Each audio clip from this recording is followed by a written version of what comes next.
Hey friends, welcome back to another video. Last week was probably the highlight of my YouTube channel for this year with how much love and interest my binder reset video received. Plus, I was hoping to end the year with 200 subscribers. I did a reel on that. And as of today, we are actually, I'm mind blown, 259 members in our budgeting family. So I could not thank you all enough for supporting me, for joining me here, watching me share my passion with all of you guys. So if you are new here, thank you so much for supporting, for sticking around, and for subscribing. And my name is Jet, and I am the Eager Vlogger. So as you can see in our title, our 2024 goals are finally set and ready. And I had a long talk with myself with our new goals this year because when I reflected on my 2023 goals, I actually ticked off majority of them, but that's because they're mostly subjective, I realized. For example, with my personal goal, I put there, I have to step out of my comfort zone. One being my YouTube channel. I started this around July. And yes, although I can tell specific situations where I actually did the goal, it did not stay consistent throughout the year. It's mostly like a goal that is one a one and done goal, if you know what I mean. Like having one specific task will actually tick off the goal already, which is not very helpful in helping me grow as a person. So this year I am redoing, or I am doing again, the SMART goals, S.M.A.R.T. And I really try to be as specific as possible with my goals. Now I put sub steps and time frames with each of my goals, just to keep myself accountable and for me to actually identify or know that I actually accomplished that goal.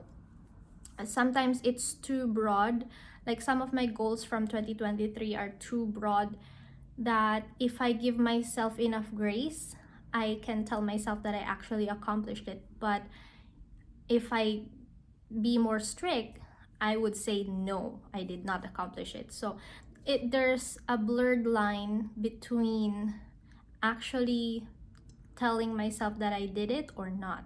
So this year we are trying to be as specific, as detailed as possible. Plus, these annual goals that we have, we will be able to divide them per month as kind of like doing it as a habit, so that by the end of the year we know that we actually did steps, or we actually did something to accomplish that goal. When setting our goals this 2024, I had 3 questions as a guide. So one is, what do I want to accomplish? So this is the actual goal. It can be like a specific item or a thing that I can identify that this is my goal. And 2, how do I know when a goal is reached? So this is the part wherein last year I don't really know when I can say that the goal is actually reached. This year I will put in some indicators or sub steps, as I mentioned, where we will be able to say, I've done all the steps on this big goal. That means I have accomplished it. And the third one is, how long do I need to accomplish this goal? So we're not gonna be, yes, these are annual goals, but we can have a set time frame for each of these goals to make it time bound, the S.M.A.R.T, right? The SMART goals. Giving it a time frame will also motivate me to work on it. Because if a goal is just set for the whole year, although some goals are actually like that, but if I keep it as broad as, hey, I want this year, I might set it aside for the whole year and just work on it the last month, like on December, kind of like pushing myself, forcing me to just accomplish the goal. So I want to give myself time frames for each of our goals. It can be a specific date, or it can be like a number of months, a quarter, just to keep myself focused, that if I am actually getting this goal done, that means it has to be within the time frame that I set. So those are our guiding questions, or yeah, like somewhat of a guide for us to make sure that our goals, or to make sure that we stay focused with our goals throughout the year. Now that we all have the context, I will now share with you our 2024 SMART goals. So, personal goals. Number one, learn to drive and get a driver's license before December 2024. So, I'm kind of thinking to do this, to make sure that I do this at least before my birthday. But since I realize, since I'm a first time driver here in Canada, and if it's your first time getting a license, I also don't have a license in the Philippines. That means after I take my written test, I have to wait a certain amount of time before I take my driving test. I'm not sure if the time will be enough for me to accomplish this before my birthday next year. But so I'm just saying before December 2024 to make sure. Next is to read 10 books for the year. So before, I kind of like to read one book per month, but I did not do that last year. I actually, for 2023, I just read 7 books, if I'm not mistaken. So I kind of want to just at least close it to 10, because I want to go back to reading, and I still have my TBR list from this year, and I'm going to um, put it forward to next year. Next is to learn a new skill for it could be either for my personal or career development, or could be both. Actually, I really want to learn. This was kind of like my childhood goal ever since. I kind of want to learn the French language. And I feel like now that I'm here in Canada, they use French. Um, it could be a good opportunity to actually start learning it. I'm not sure how the year will look like though, so I'm not just specifically closing this goal into saying learning the French language. It could be any new skill that could help me grow personally or with my career development. I could take like a certification for a job that I will have after I finish my studies. So that's another goal. So these goals, it may seem still a bit broad, but I do have sub steps already under this, and you will see those in every monthly reset that we will do for the year. And the last goal for personal is to create work, passion, and life balance. So I feel like this would be a big thing for me actually for the whole year. I was able to achieve work-life balance in 2023. I was able to do self-care, enjoy my work, and balance it with my family. But now that I'm doing YouTube, and this is my passion at the moment, I kind of don't know where to fit it in actually, because work is now my studies, and of course will be work next time. Life would be with my family, daughter, and everything about there. But passion is more towards just me. Like if you have those me times every month or every week, right? It's just specifically focused for yourself, and that would be my passion. If I put it including to the family boundary, I don't actually have time for it. So I was thinking, is there a work passion life balance that I can do? And like as I was searching on it on the internet, and actually there is a book about it. It's a work passion life balance. I forgot the author. I will put it here, and I am going to read that. That is number one on my TBR list, so that I can fulfill this goal for the whole year. I would love to have this balance on these 3 things, because now passion for me is a big thing, especially I'm growing. I'm still growing here, and I want to expand my passion. So yeah, that is an exciting goal, and I would be happy to share with you that as we go through it. So next, family and home. So that's the category now, family and home. The first one here is to have one family day and one date night outside of the house per month. So family day, again, it could be a little different. So I added one date night for me and my partner outside the house. So we can do family day and date night anytime we want. At home, we can like buy food and watch movie, things like that. But outside the house, I think I want to have that at least once a month, so that we can also socialize or explore our area. We didn't really go out that much this year.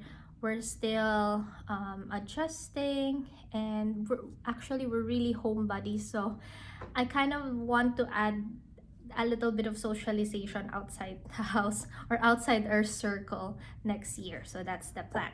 Next is to build a collection of quality house items. And that is for me, I have a wish list, or like a list of things that I want to buy for the house. When we moved here in the apartment, we literally just have our clothes that we own.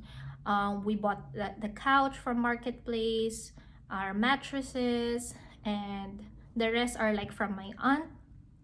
She lent them to us.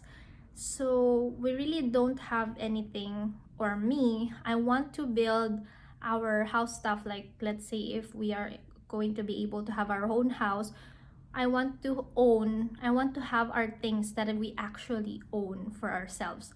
So I'm gonna start with, for example, our room. I'm gonna start with our room. I'm gonna create a sinking fund for this. And we need the dressers, storage, things like that.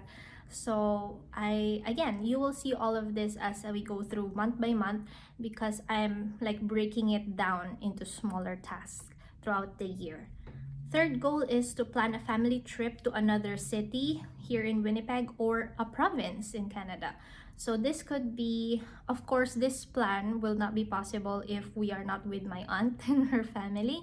So she actually kind of already mentioned some ideas that we have. So this is like 30% possible already. So we're going to plan a family trip. It could be for the summer or maybe my birthday, because we're going to reach a milestone this year, or in 2024 with our birthday.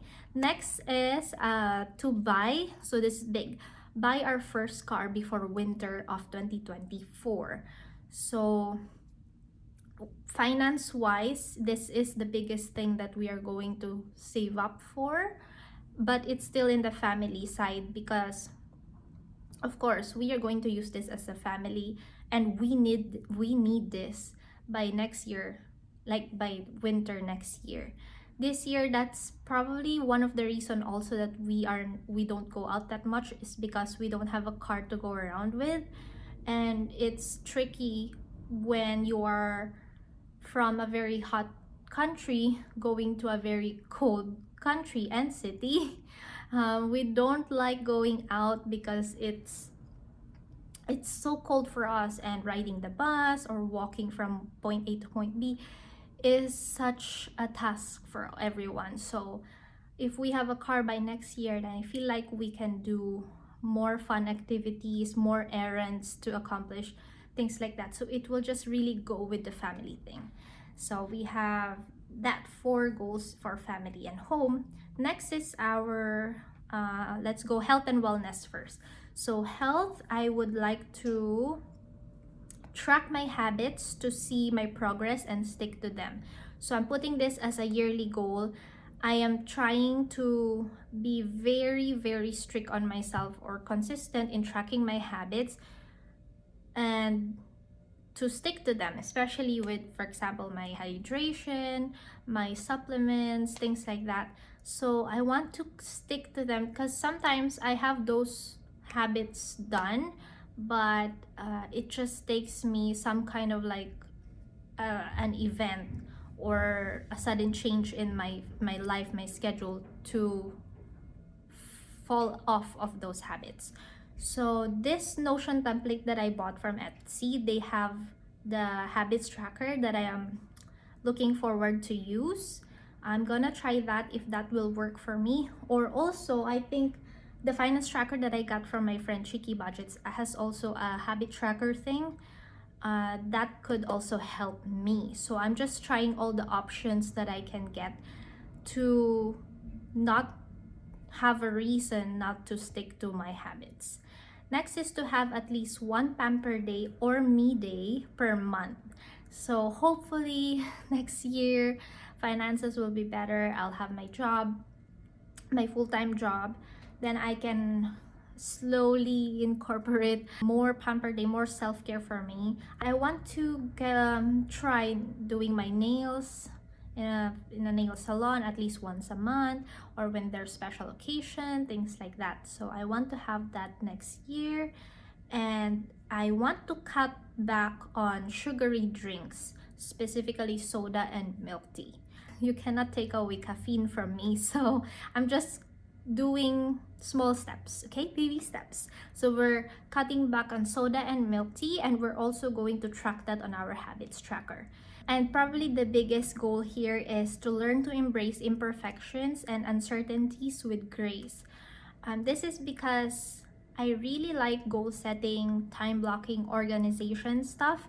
And whenever I set myself with this kind of, or with this set of plans and schedule, and something unplanned comes up, I get frustrated and I really get stressed out. I don't really like getting out of what I've already set.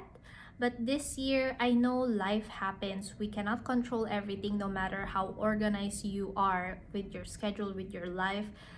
Things will things will always happen, and unplanned things will always happen. So this year, I just want to be more forgiving of myself, and yeah, to learn to handle those uncertainties with more grace, so that I don't stress myself out and I don't burn myself out. So let's go to our finance or money goals. Number one here is to build two new streams of income. I say two because for sure I'll have a full-time job by then. And I want to add another side income. It could be another client from a VA side hustle, or just another separate side income. Next is to save $1,000 on our emergency fund by December 2024. Our plan with our emergency fund will come from the penny savings challenge. Any bills or expenses that we will incur, I will round it up to just to zero out the amount, or to the next $5 something. So any excess on that will go straight to the emergency fund. And sometimes if we have extra money coming in, we will also allocate money there. So hopefully we will be able to get to the $1,000 savings for our emergency fund by December 2024. Next is to pay off our PH credit card. So this will be the debt payment plan for next year. We should be able to pay off our PH credit card by end of June 2024. And to pay off our Canadian credit cards fully, we have two that we're working on this year, by end of March 2024. So first quarter of the year, we should be debt free from our credit cards in Canada. And June, like halfway through the year, we should be finishing off with our PH credit card. And then as we go along with that, we will finish our cash loans for the year, except I think for my tuition, because that's a whole big amount. But at least those little things that we started working on by this 2023, we will be able to finish by 2024. And then last here is to learn to better control impulse buying. I still do that from time to time. So this year I want to better control it. Sub steps here would be I'm creating a wish list. So there's also a wish list and bucket list here in my Notion template right now. That's why it's so helpful for all my goals this year. I will write down all the things that I want to buy. Like if I suddenly thought of something that I want to buy, I will write it in my wish list with everything that I already have there. And from time to time, before I actually even buy them, unless they're very, very important, I will try to reorganize them, recategorize them. So the first one on top, meaning that would be the first one that I want to buy and the most important for me. And hopefully I'll be able to rearrange it from time to time, see how the items I put there are still relevant and if I still want to buy them or not. So that's the plan there. Okay, let's go to the last part of our goal setting, which is for our passion project, TEVbudgets. Actually, I am not fully finished with this, I think, because I don't know. I just feel like there's more that I want to add here, but I'm not forcing myself to think of it right now. It will just go along with what we have right now. And again, you will see updates or if we add more goals, sub goals on our monthly resets as we go along the year. So we have 3 here in our TEVbudgets. That is number 1, I want to reach 500 subscribers on YouTube for the whole 2024. I know that I'm not that, like my reach is not that wide yet, so I'm not overshooting my numbers. If I reach this for the whole year, I would be beyond grateful already. 800 followers on Instagram. I feel like I am able to reach more on Instagram and my followers growth, like my growth there is a little bit faster than YouTube. So I'm giving it a little higher number. And the last one is to try again on Etsy. This could be like one of the potential side income that we will have this year or for 2024. I created my Etsy. I have there my budget planner, my spreadsheet, but I didn't really focus in building it this year. So hopefully by 2024, that would be one of our annual goal to try again listing on Etsy and to actually treat it as a side income. So that the goal is to probably help us generate income, no matter how small it is, or to reach more people through Etsy, right? So that is our 2024 yearly goals. So the first thing you have to stay tuned is the January monthly reset coming up before the end of December. We are going to set our goals for January, smaller goals to reach our annual goals that I've shared to you this year. And yes, I hope that is interesting for everyone. And I hope you enjoyed this video. Please don't forget to like and subscribe. And comment down below what is the main or like one major goal that you want to achieve this year. And yeah, let's talk more about it on the comment section below. I'll see you again next time. Thank you again for watching. Bye guys.